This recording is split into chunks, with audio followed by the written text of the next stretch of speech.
تو حضرت امیر معاویہ رضی اللہ تعالیٰ وہ ہیں جن کے بارے میں سرکار دو عالم صلی اللہ علیہ وسلم نے دعائیں کی ہیں۔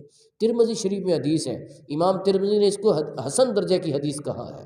لوگ کہہ رہے ہیں جی صحیح حدیث کوئی نہیں، صحیح حدیث کوئی نہیں ہے، اور لوگوں کی لا علمی اور ناواقفی کا فائدہ اٹھاتے ہیں کہ صحیح تو حدیث کا ایک مرتبہ ہے، اس کا اپوزٹ غلط نہیں ہے، بلکہ اوپر صحیح درجے کی ہوتی ہے، اس سے نیچے حسن ہوتی ہے، اس سے نیچے ضعیف ہوتی ہے، اس سے نیچے موضوع اور من گھڑت ہوتی ہے۔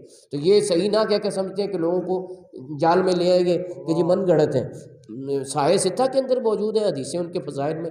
ترمذی کی جو حدیث میں آپ کو سناؤں گا، سرکار دو عالم صلی اللہ علیہ وسلم دعا فرمائی ہے، اللہم اجعلہ ہادیا مہدیا واہد بہ، کہ یا اللہ اسے ہادی بنا، یعنی ہدایت یافتہ، ہدایت دینے والا، مہدی اسے ہدایت یافتہ بنا، واہد بہ، اور اس کے ذریعے سے لوگوں کو ہدایت عطا فرما۔ سبحان اللہ۔ یہ امام ترمذی نے حدیث نقل کی ہے، ترمذی شریف، one of the 6 authentic books of حدیث۔